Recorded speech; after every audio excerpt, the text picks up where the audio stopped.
as we've discussed previously, the enamel takes a decent amount of time to cure. So while I was waiting for the main coat of blue on the shell to dry and cure, I added some detail to the trucks, as I've been doing. I did on the F7s as well.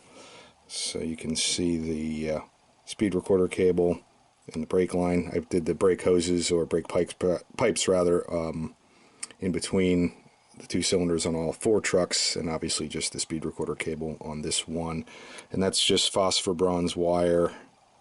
I think I used 0.015 for the cable itself, and then just drilled out the center of the hub a little bit to take a larger piece of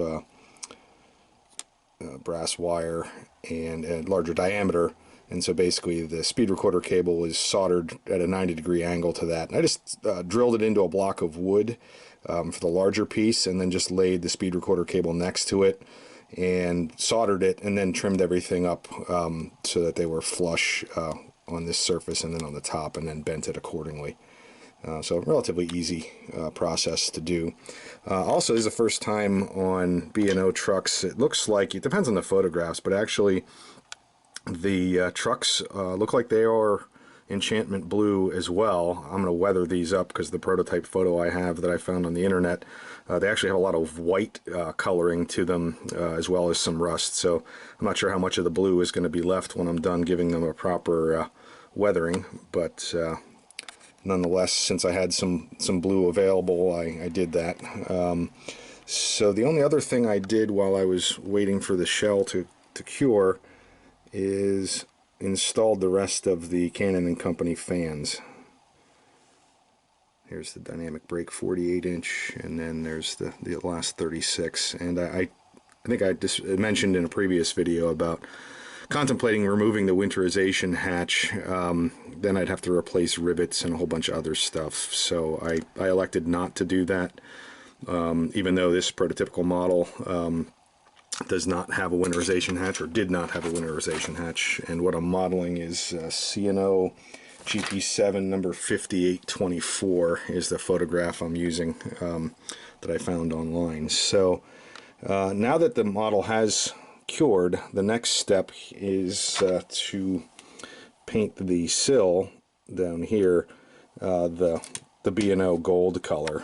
And as I've mentioned before, the Model Masters enamels, a really close approximation is, this is Blue Angel's yellow, and it's a little bit bright.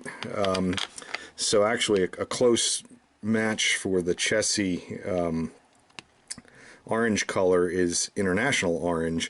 And what I've done in the past is mixed up a batch of mostly Blue Angel's yellow and literally just a drop or two of the orange to warm it up, so it's not such a fluorescent yellow and more of that goldenrod color that matches the B&O decals or C&O decals that I have. So what I typically do, and I'll grab this shell here.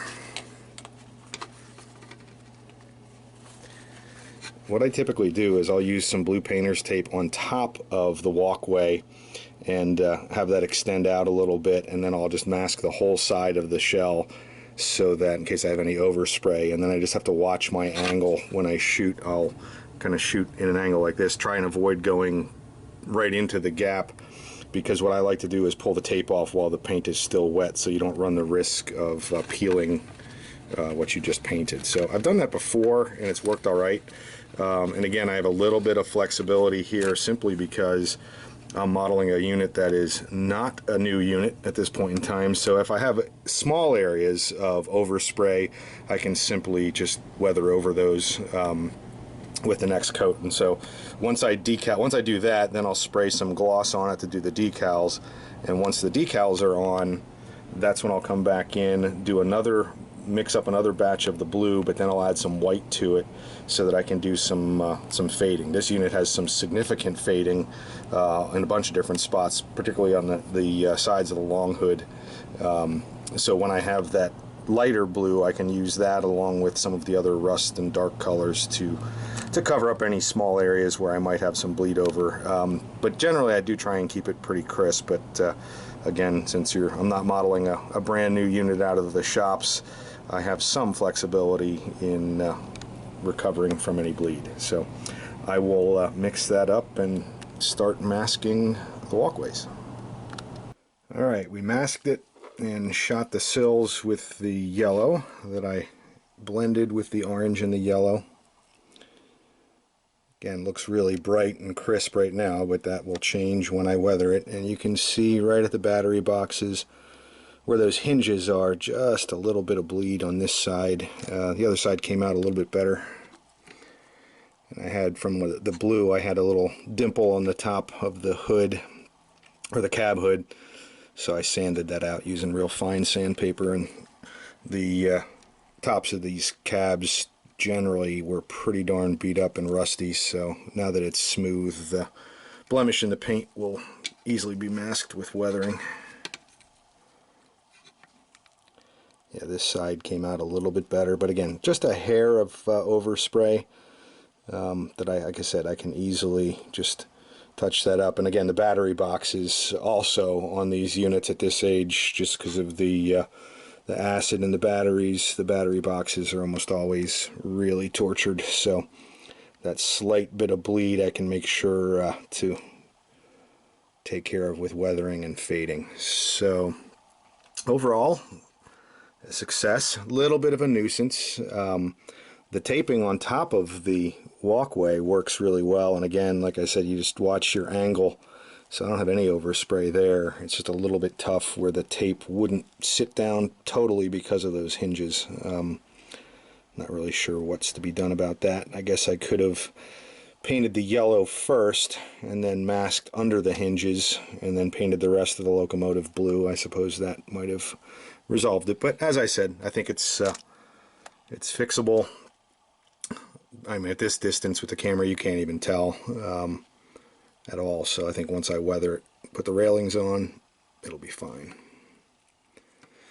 So I did, as always, I always remember after the fact that the amount of the amount of orange you need is very, very small amount. So I have a decent amount of paint left over.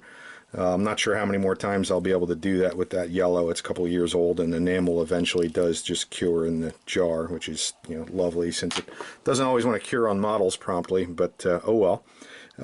So I'll save this jar and use that. I've got a GP35 where I painted the bright spots, or the yellow spots, on the handrails with just straight Blue Angels yellow, and it's a little bit fluorescent yellow looking. So I'll save this. If it doesn't cure, it'll be a little thin to hand brush, but I'll try it, and if I throw it away, I throw it away. And again, I can also save this to do the handrails on this guy. So that's the progress that we have so far, and now that's going to take a decent amount of time to cure. I did it in several layers.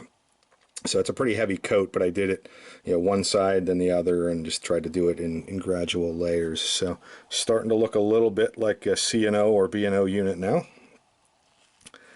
And so once that cures up, we can gloss coat where the decals go. Put the decals on, put the number boards on. Oh, that's something I can do.